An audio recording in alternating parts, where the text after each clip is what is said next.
Hi, I'm Kent Mayor Dana Ralph, and I'm joined today by Kristen Holdsworth, our long-range planning manager in our Economic and Community Development Department.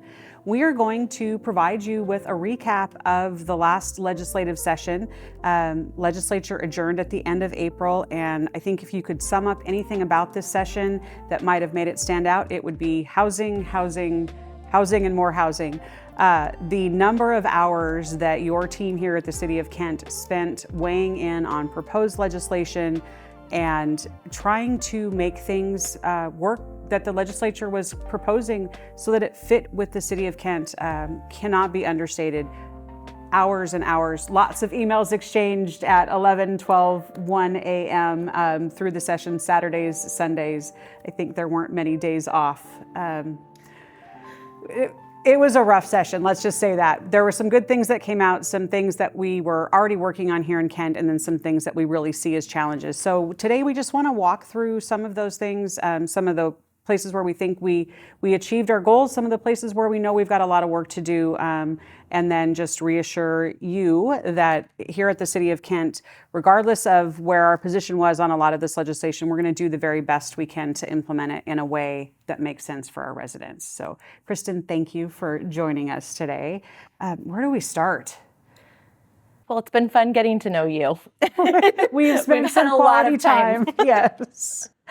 This session really, I think, is historic in that there were so many bills that came forward and so many were related to housing. So it was a little bit like drinking out of a fire hose, just trying to filter what related to Kent and what we were already maybe had in the pipeline that may slightly change direction or where we were already ahead and leading on it. And so there were some topics that we had significant input on, especially because Kent is unique and we wanted to make sure that we were able to implement whatever the legislature is putting forward in a way that considered the impacts as well.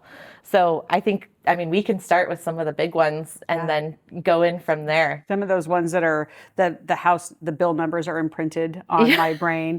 I think before we dive in totally, one of the things that I think is really important that we put out there is that Kent has been doing a lot in the realm of housing, making sure that there's opportunity for all different housing types, making sure that we're understanding what the market looks like, and that our concerns were not about anti-growth. It wasn't a not in my backyard. It wasn't, it was really, we're already doing those things, or concerns that were, this just isn't going to be able to be implemented in Kent in a positive way. So I think it's important that we talk a little bit about that, but let's start right out of the gate with 1110. Yeah, so HB 1110, that's the missing middle housing bill. So missing middle housing gets its name. It really is the housing that bridges the gap from a single family detached home up to an apartment. And so that housing type, you would think duplex, triplex, and some townhomes. It's called missing because in a lot of cities, Kent actually is not one of them, but in a lot of cities, it's not allowed to be developed anywhere in their cities. And so it's become missing. In Kent, we do allow a variation of those types of housing. We've taken the approach that we think there's appropriate locations where it can be supported because of utilities and other infrastructure. But the state has now, with the state legislature, it says that we must allow up to 4 or 6 units on all of our single family lots. And that can be in a variety of detached units, duplexes, or townhomes. I'm going to stop you there because I want to make sure that is 4 to 6 individual homes, whether they be in one building or separately, per single family lot. So where there is one house today, there can be 6 families living going forward. 6 households. So we could have, we have about 10,000 single family lots right now, and each one of those could accommodate potentially up to 6 units per the new state law. I think with that, so I've got lots of ideas and things that we weighed in on. Parking becomes an issue, but utilities. Our water system, sewer system, it wasn't designed to be 6 times in a very short amount of time. Yeah, so the important thing with this bill is we have about a year and a half to study its impacts. So we don't get to say, no, we're not going to do this because of the utility impacts, but we get to at least do an assessment to see what those impacts are. And then there's opportunities to work with the state and say, these areas really can't support it. are there opportunities to have this conversation? We know that not every single lot is obviously going to see those 6 units, but there's a potential that you could see anywhere between 2 to 6 added onto your property or your neighbor's property. And so we're really working over the next year and a half to analyze what the impacts are for our infrastructure, for the other services needed, and for parking, to look and see what that looks like for our city and how we can continue to maintain a high quality of life. Before we move on to the next one, a couple of things I know, and thank you. You were instrumental in preparing my testimony that I provided before the legislature. And a few of the things we talked about were Kent has a significant amount of what we call naturally occurring affordable housing. And I think the fear, our concern, is that those are the first houses that sort of get taken down. So we lose that affordable housing stock to be replaced with 4 or 6 more expensive units. And then the other one that we talked about was how this plays out differently. And you started down this path. Kent's unique. Talk a little bit about like the restrictions that HOAs or buffer that provides for, say, cities on the east side that we don't have here. Yeah, so a lot of communities have something called a homeowners association, or HOA, and they have their own private agreements that can limit density and can limit, some of them were even racially restrictive covenants back in the day. So they have a range of different things that regulate parking and landscaping, but one of those can be limiting density. And so the state law specifically said, if you have an HOA, we will not conflict with whatever your bylaws are. So this means that wealthier communities are the ones that most likely have HOAs, and a lot of HOAs, they're less likely to see impacts and change. And so we're more likely in Kent, because we don't have a lot of HOAs, to have increased pressure coming in because the developers can't look to those communities that have the HOAs. So they're going to look to add development, add growth, and because they can't go elsewhere, they'll be zeroing in on Kent more. And so we have larger average household sizes. We have much more multi-generational households that need the larger traditional single-family housing stock. And so one of our concerns is, how do we preserve that housing stock? And I think the frustration is that we've already been doing the right thing. We allow this type of housing in places, and we've done work on preserving that affordable housing. So this sort of undermines, and it feels like it's having the opposite effect that we were hearing was driving this legislation. Yeah, and I think there's a lot of state goals right now that are talking about disparate impacts and impacts that are inequitable. And this sometimes feels a little bit different for Kent of actually causing an inequitable impact. And so as we work to implement, that is one of the things that we'll be looking into, is ways that we can help try to lessen those impacts and preserve the housing that is meeting the needs of our working class and our working families in Kent. All right, let's talk about ADUs. This is one that we're leading on this, right? We are leading, and that's an exciting thing to say. We received a grant last year to work on updating our accessory dwelling unit, or ADU code. Gotten so entrenched in the acronym thing there. Thank you for explaining what that is. So ADUs, or accessory dwelling units, are secondary units that are sometimes called mother-in-law units or backyard cottages or casitas. They're smaller units, but they still have a kitchen, a dining area, sleeping area, and a bathroom. And so they're normally secondary units. We have allowed them in Kent since 1995. So we were one of the first cities in the state to legalize them. And since then, we have slowly amended our regulations.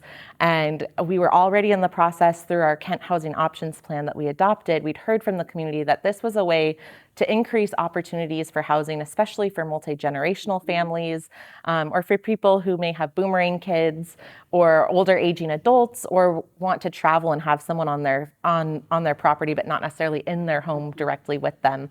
And so we were already looking at updating our regulations, and we're going to be one of the first out of the gate to comply with a lot of what's coming from the state.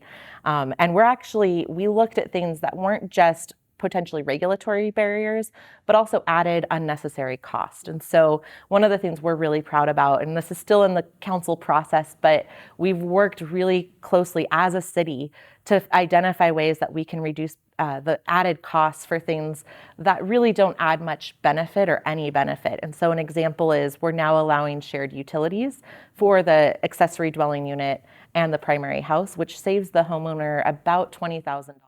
Put in a separate water meter and Yeah. establishing separate service. Yeah. So if it's truly being used as something that's for grandma in the backyard, why do you need a separate bill? And so we're allowing people now to make that choice for themselves. And if they don't want to do a separate utility bill, they get to save the added construction fees.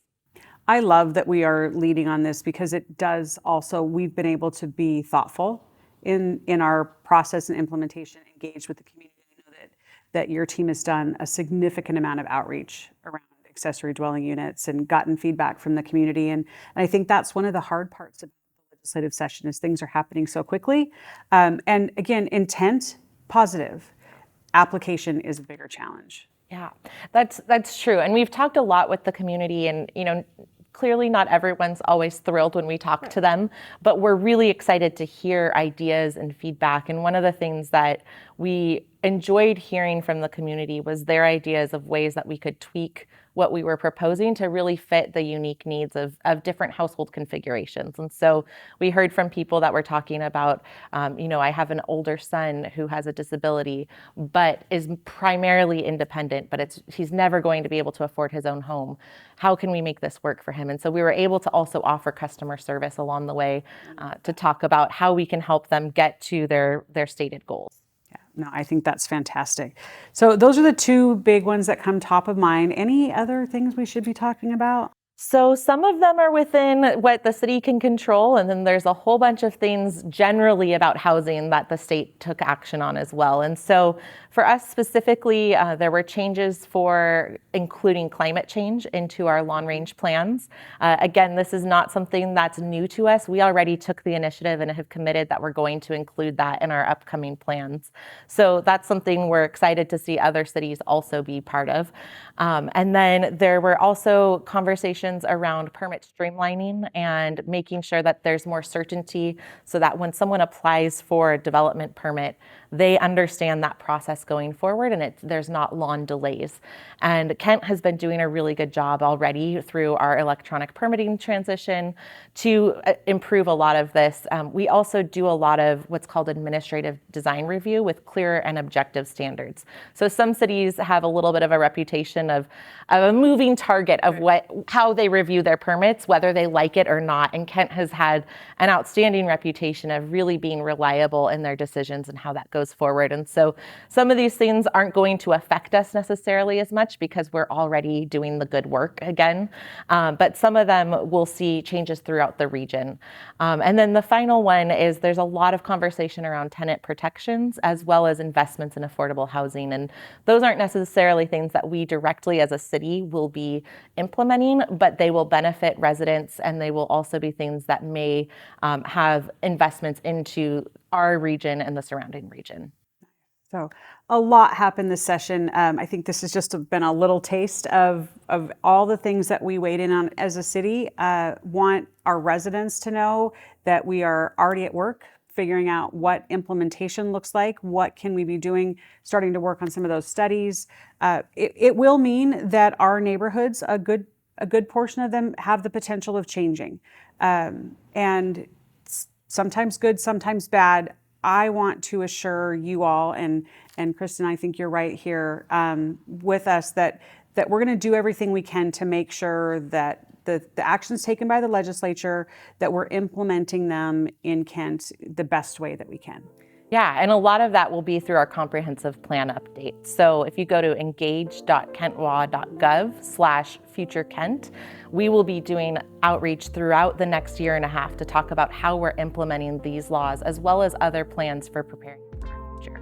Thank you. A ton of good information there, and definitely an opportunity for you to weigh in. Let us know what you want this city to look like. We're a big city and need to be making sure that we're planning that way, have a good history of that, and glad that session is over. Hopefully you're getting a little sleep. I have not seen a lot of midnight emails from you lately, so I think that's a very good thing. But just know we're here and we're working for you all to make this the best Kent that we can within the the boundaries that we have set out for us. So Thank you. thank you for joining us today.